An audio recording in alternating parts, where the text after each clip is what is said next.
यो ओम नमः नारायण ओम गुरुवे नमः। मैं महेश कुमार कुशवाहा उत्तराखंड से। जैसा कि आप लोगों को ज्ञात ही है कि मैं जड़ी बूटियों के पौधे कुछ तैयार करता हूँ, कुछ अरेंजमेंट करके आप लोगों तक पहुँचाता हूँ। तो करीब अभी तक मेरे पे 250 जड़ी बूटियों की जो है पहचान या उनको जो पौधे हैं हमारे पास उपलब्ध हैं या कुछ स्टॉक ख़त्म हो जाते हैं तो हमने देखा है लगभग 150 के आसपास रहता है। कुछ सीजनल होते हैं, कुछ स्टॉक आउट हो जाते हैं, इसलिए हम नहीं दे पाते हैं। हाँ देखिए, मैं यहाँ पे दूसरी बात के लिए आया था। अभी बैठा हुआ सोच ही रहा था कि यार लोगों को मैं क्या करूँ, कैसे करूँ, क्योंकि मैंने अभी 2-3 केस और मेरे किसी व्यक्ति ने बताया कि एक व्यक्ति परेशान है, उसका बेटा डायलिसिस पे है और उसकी उम्र करीब वही है 30 के आसपास। और सोचिए, अगर व्यक्ति मीडियम क्लास का है, मध्यम वर्गीय है या फिर मजदूर है जो 400-500 की जिसके पिता दिहाड़ी करते हैं, उसका युवा युवा युवक मतलब प्रौढ़ बालक या बोल दें उसके जो जवान बेटा है उसको अगर डायलिसिस करवानी पड़े तो सोचिए उस माँ बाप पे क्या बीतेगी और कितना पैसा लगेगा, क्योंकि आगे उन्हें 25-30 साल तक और जिलाना है, उस बच्चे को ज़िंदा रखना है, बेटे की लाइफ बचानी है तो डायलिसिस करानी पड़ेगी। क्योंकि ये सुना जाता है कि 1-2 बार जो चालू हो गया तो करते रहो, लेकिन ये सब मिथ्या है, ऐसा कुछ नहीं है। डायलिसिस की नौबत ही ना आए और डायलिसिस क्यों कराएं। तो देखिए, इस पे मेरा बहुत ही अनुभव है, पानी पे और भोजन पे, किडनी रोगों पे, लीवर रोगों पे। परंपरागत से जो मुझे ज्ञान मिला, जो हमारे तेलंगाना वाले गुरुजी थे, उन्होंने एक्चुअली मुझे पानी पीना, पानी खाना और भोजन पीने पे ही सिखाया था। 8-9 दिन के घर पे ही रहा था, जैसा मैंने वीडियो में बताया था। लेकिन मैं कभी इन चीज़ों का उपयोग नहीं कर पाया। लेकिन देखिए, लाइफ में हम जो भी सीखते हैं, जो भी ज्ञान लेते हैं, कहीं से भी लेते हैं, किसी से भी लें, तो उपयोग ज़रूर होता है। एक ना एक दो बार आपके लाइफ में ऐसा मौका आएगा कि जब आप उसे उपयोग कर सकते हैं। तो इसी कड़ी में देखिए, मैं अभी कुछ दिन पहले आपको बताऊं, एक्चुअली मैं देखिए आपको बताना क्या चाह रहा हूँ वो बता दूं पहले, कि आप लोग सोचें कि खाली बकबक हो रहा है, टाइम बर्बाद हो रहा है। ऐसा नहीं है। मैं डायलिसिस के ऊपर सीरियस होकर बात करना चाहता हूँ, डायलिसिस कैसे कम कर सकते हैं और क्या क्या चीज़ें हैं। और मैंने इस पे जो मेरे पे कोई केस नहीं आया। देखिए, मैं क्योंकि आपको पता है कि इलाज तो बहुत कम ही करता हूँ, लोगों को बता देता हूँ ये खा लो पी लो, खा पी के मैं कोशिश करता हूँ कि ठीक हो जाए। फिर भी लीवर रोगों पे मेरा अच्छा जड़ी बूटियाँ हैं मेरे पास, तो उनको दे देता हूँ। और इस तरीके से लीवर किडनी का तो आपस का संबंध है, हार्ट फेफड़ों का चारों का तो आपको पता ही है। तो मैं इन चारों को एक गाड़ी के 4 पहिए मानता हूँ। इसमें से एक में भी प्रॉब्लम होगी तो बाकी 3 में भी दिक्कत आएगी ही आएगी, आज नहीं तो कल आएगी। और मैं बोलता हूँ देखिए, दवाई खा के अगर कोई व्यक्ति बड़े आराम से कह देता है डायलिसिस तो हो रहा है, क्या फ़र्क पड़ रहा है। आप अभी आगे कितने साल जीना आप सोचिए, और डायलिसिस की संख्या बढ़ती जाती, लास्ट में आपकी क्या कंडीशन होगी आप बताइए। तो कई लोगों ने मुझसे बोला, देखिए मैं एक आपको एक अगले वीडियो में बताऊंगा कुछ बातें। तो अभी मैं इस पे बात कर रहा हूँ कि अभी 15-20 दिन पहले मैं अपनी नर्सरी में ही ऐसे ही निराई गुड़ाई कर रहा था, तो एक व्यक्ति आया। और पहले बात बता दूं, मैं बहुत ही सिंपल व्यक्ति हूँ, और ना ही मैं मतलब आप मेरे चेहरे से ही देख सकते हैं, मेरे कपड़ों से देख सकते हैं, मेरी वीडियो में देख सकते हैं। कोई एडिटिंग नहीं करना है, कुछ नहीं करना है, क्योंकि हमारे गुरुजी ने बोला है कि वास्तविक आपको रहना है तो रहना है, गुरु ने बोला है तो बोला है। और दूसरी बात देखिए, आप पैसे कमाने के लिए किसी को मिसगाइड करते हैं, उसे गलत गाइड देते हैं या गलत दिशा देते हैं, तो इससे बड़ा मूर्खता और पाप मैं नहीं समझता। और वो व्यक्ति लास्ट में रोएगा अपनी लाइफ में जा कर के। ये अभी तक जो हमारा अनुभव उससे पता है। तो कुछ लोग होते हैं जो बड़ा चढ़ा के किसी भी चीज़ को बोलते हैं, चाहे करते हैं, या अपने बारे में या औषधि के बारे में, वो गलत है। वास्तविकता व्यक्ति को बताना चाहिए, ना आपसे कोई 10 रुपये ले रहा है ना कोई आपको दे रहा है, ठीक है। आप जैसे हो वैसे ही रहने की कोशिश करनी चाहिए। बनावटी में तो बड़ी झंझट है, मैं भी फंस चुका हूँ कई बार। तो इसलिए मैं आपको ये चीज़ें बता रहा हूँ। देखिए, तो मैं ऐसे ही खेत में लग रहा था, तो वो बंदा आया, बोला भैया ऐसी सी बात हो गई है, और मेरे को मतलब डॉक्टर ने डायलिसिस बोल दिया। मैंने कहाँ से इलाज करवा रहे हो भाई, कब की प्रॉब्लम है, तुम्हें पता नहीं है क्या, मैं गांव में ही रहता हूँ, मैं 2-3 गली बाद हूँ। बोला कहा लोगों ने, लेकिन लोगों ने कहा कि वो तो ऐसे ही हैं, मतलब घास फूस दे देते हैं, पेड़ पौधे बेचते रहते हैं, कोई वैसा नहीं है, कोई इलाज उलाज तो करते नहीं है, कुछ पता नहीं। मैंने ठीक है भाई, उनकी सोच है। क्योंकि जो लीवर किडनी के लिए घास फूस बड़ी बड़ी कंपनियां 2-2 3-3 हज़ार का पैकेज दे रही है, पैकेट दे रही हैं, वो हम लोगों को फ्री में खिलाते हैं, लोगों को लगता है कि कुछ नहीं होने वाला है।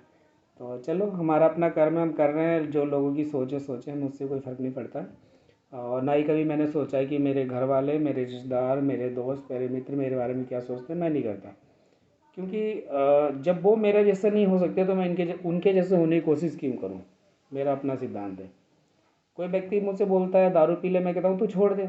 बोलता है अरे यार अजीब आदमी है, तू कभी साथ नहीं, मैंने कहा तू छोड़ दे ना भाई। मैं जब बता रहा हूँ हॉस्टल में रह के पढ़ाई किया हूँ, मेरी क्या कंडीशन होगी आप सोच सकते हो हॉस्टल में रहने के बाद।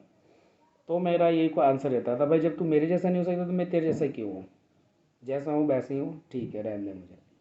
तो ये मेरी अपनी थिंकिंग है कि व्यक्ति को अपना नॉर्मल रहना चाहिए। और दूसरा देखिए डायलिसिस जब उस व्यक्ति ने बोला तो मैंने कहा क्या हो गया डायलिसिस में, बोला भैया ऐसी ऐसी प्रॉब्लम हो रही है, डॉक्टर ने डायलिसिस बोल दिया। और बहुत अच्छे खासे बड़े शहर के नामी गिरामी हॉस्पिटल है, उसके डॉक्टर हैं। तो मैंने कहा जब डायलिसिस नहीं बोला था, इलाज करवाने गए थे, क्या दिक्कत है। उसने कहा मेरा किडनी बढ़ रहा था, उस समय 4 था और मैंने मात्र 1 महीने की औषधि खाई उससे और मेरा किडनी हो गया इस समय 8+ में। मैंने कहा नो प्रॉब्लम, कोई बात नहीं। तो देखिए मेरा जो सिद्धांत है जल भोजन दिनचर्या पे है। तो दिनचर्या तो देखिए आदमी की सबकी बिगड़ी है, मेरी भी बिगड़ी है। मैं भी कहूँ कि मैं फिट हूँ तो नहीं हूँ। तो उस व्यक्ति से मैंने ये पूछा सबसे पहले खाने पीने में कोई परहेज करते हो। बोला नहीं नहीं, मैंने ये नहीं पूछा। मैंने उससे कहा ये बता तूने मुर्गा कब खाया था, सीधे मेरा क्वेश्चन था। बोला अभी 2 दिन पहले खाया था, 2-3 दिन पहले। मैंने कहा यार ये बता। तो मैंने मन में सोचा, मैंने विचार, क्योंकि देखिए हमें कई तरीके से एनालिसिस करना पड़ता है, व्यक्ति के अंदर क्या चल रहा है आप डायरेक्ट पूछेंगे तो नाराज़ भी हो सकता है। तो मैंने कहा ठीक है भाई खाया कोई बात नहीं। मैंने कहा डॉक्टर ने मना नहीं करा था, बोला नहीं। आप खुद सोचिए इसके किडनी 7-8 हो रहा है, जिसकी किडनी प्रॉब्लम है, लीवर प्रॉब्लम है, वो अगर मुर्गा वो भी पोल्ट्री फार्म का जाए जिसे सनलाइट नहीं मिलता है, जिससे पहले दिन से वैक्सीनेशन दी जाती है, स्टेरॉइड दिया जाता है, वो खा करके क्या होगा बताइए। मैंने कहा इस व्यक्ति की दिनचर्या सेट करनी पड़ेगी। जल और पानी में बोला तो उन्होंने बोला कि डॉक्टर ने पानी कम पीने के लिए बोला है। मैंने कहा तभी तुम्हारे चेहरे पे सारे पे दाने हैं, चेहरे पे ग्लो गायब है, सब कुछ गायब है। तो फिर मैंने उन्हें कुछ जल और भोजन के बारे में बताया कि आपको जल को पका करके पीना है और भोजन ऐसे ऐसे करना है। हाँ कुछ चीज़ें परहेज बताई मैंने ज़्यादा नहीं बताया, क्योंकि फर्स्ट टाइम ही बता देंगे तो दोबारा आएगा ही नहीं या बात ही नहीं सुनेगा। ओके, फिर उसको बोला कोई दवाई दे दो। मैंने कहा दवाई क्या है, घर पे आ जाना, रिपोर्ट लेके आ जाना, मैं देख लूँगा। तो उन्हें मैंने एक लीवर का काढ़ा नॉर्मली बनाता हूँ वो दे दिया, कि मैंने कहा इसे सुबह शाम लेते रहो, फिर दोपहर में भी ले लेना 3 टाइम। तो अगले बंदे ने उसमें, अब आप लोग सोचेंगे काढ़े में क्या था, देखिए इसमें कुछ भी नहीं है। हमारे गुरुजी ने, या जो मेरा अपना सिद्धांत है कार्य करने का, हम उन वनस्पतियों का सिलेक्शन करते हैं जो हमारे क्षेत्र में होती हैं।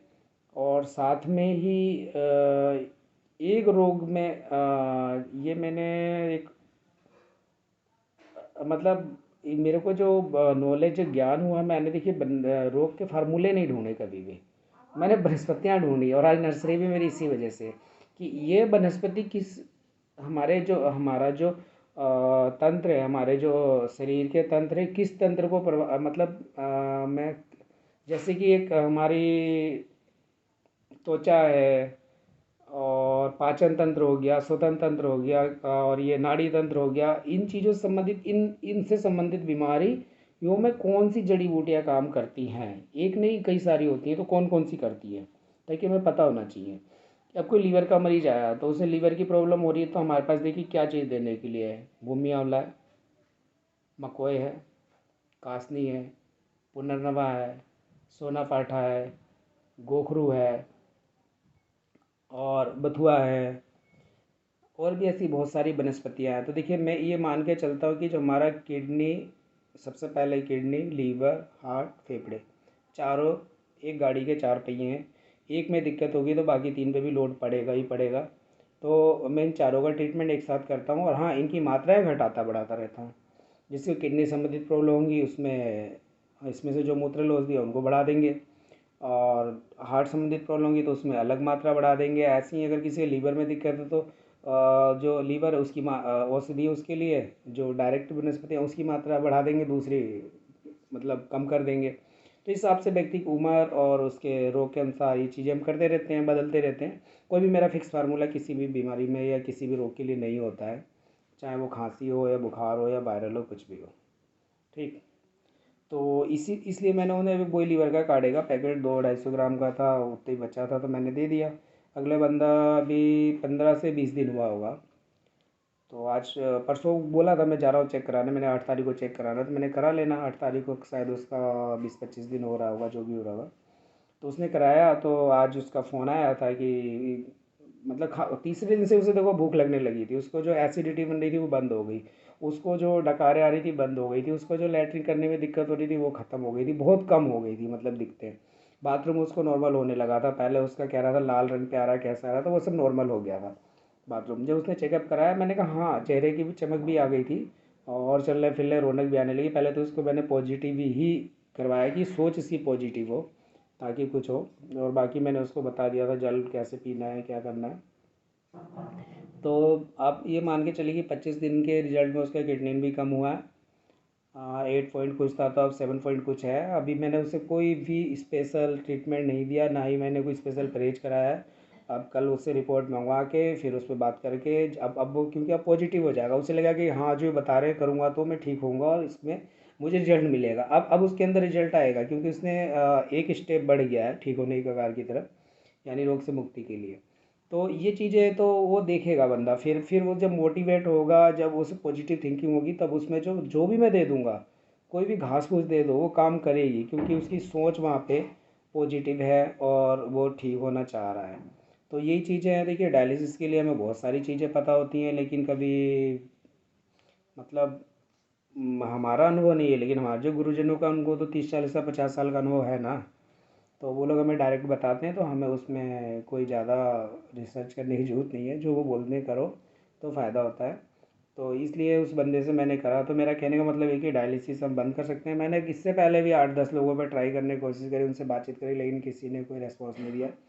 क्योंकि मेरा अपना नियम है कि मेरी जितनी भी जान पहचान के लोग हैं, अगर उन्हें कोई भी कष्ट होता है, कोई भी रोग होता है, तो मैं 2 बार जाता हूँ बस। फर्स्ट टाइम गया, हो सकता है उसमें कोई क्रिटिकलिटी या कोई परिस्थितियाँ अनुकूल नहीं होती है तो बात नहीं हो पाती है। दूसरी बार गए, तीसरी बार गए, चौथी बार आज तक मैं नहीं गया हूँ। अगर उसको ज़रूरत है तो आएगा, नहीं तो नहीं आया, मेरे को कोई प्रॉब्लम नहीं है भैया। हमारे को दुख नहीं होगा कल को कुछ उसके साथ अनहोनी हुई कि हमें ये चीज़ सही कर सकते थे, या आता था या हमें पता था, हमने नहीं करा। तो मैं अपनी सेटिस्फेक्शन के लिए अपने भैया उनके हमने अपने उनके साथ बचपन बिताया है, चाहे वो हमारे रिलेटिव हैं, चाहे दोस्त हैं, चाहे गांव के हैं, चाहे नगर के हैं, चाहे जान पहचान के हैं। तो अपना ये अपना नियम रहता है, और उसके बाद मैं किसी के पीछे नहीं पड़ता, नहीं तो लोग सोचते हैं पैसे कमाने के लिए कर रहा है, और इस तरीके से बहुत सारी आदमी की निगेटिव सोच हो जाती है। तो ट्रस्ट करेगा, तो हमारा तो अपना नियम है प्रकृति का, जो देता है उसी को मिलता है भाई, क्रिया का प्रतिक्रिया तो होता है, यही है। तो बाकी यही था, डायलिसिस बंद होता है, जल भोजन पे उसके ध्यान देना पड़ेगा, जल पका करके देना पड़ेगा, भोजन उसको संयमित और नियमित करना पड़ेगा। तो धीरे धीरे हमारी किडनी का लोड जैसे जैसे कम होगा, वैसे वैसे किडनी सही होगी, किडनी अपने आप सफाई कर लेगी ब्लड की, और जैसे ही ब्लड साफ़ सुथरा होगा, लीवर अपने आप काम करने लगेगा, लीवर काम करने लगेगा अच्छी तरीके से, तो फिर हार्ट उसमें अच्छी तरीके से पंपिंग वगैरह करेगा, नॉर्मल करेगा, सब कुछ सही हो जाएगा। जब ब्लड साफ़ सुथरा हो गया, हार्ट भी पूरा सही काम कर रहा है, तो फेफड़े को ऑक्सीजन मिलाने में कुछ नुकसान नहीं होगा। तो ये चारों मिल करके उस व्यक्ति को स्वस्थ कर लेंगे, और चारों ही व्यक्ति को एक बहुत ही मुसीबत से बाहर निकाल सकते हैं।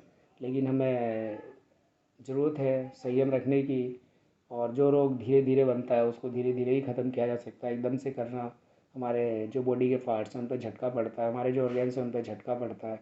तो मेरा मानना है कि किसी भी ऐसे रोग जो कि लंबे समय से हो रहे हैं या हुए हुए हैं और उनको ठीक करना है, तो एकदम एक दो झटके में ही नहीं करना है, समय लेते हुए धीरे धीरे उसको रोग से मुक्ति दिलानी है या रोग को दूर करना है।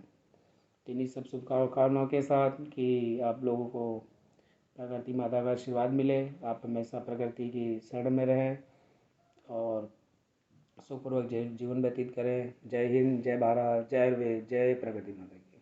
हरि ओम।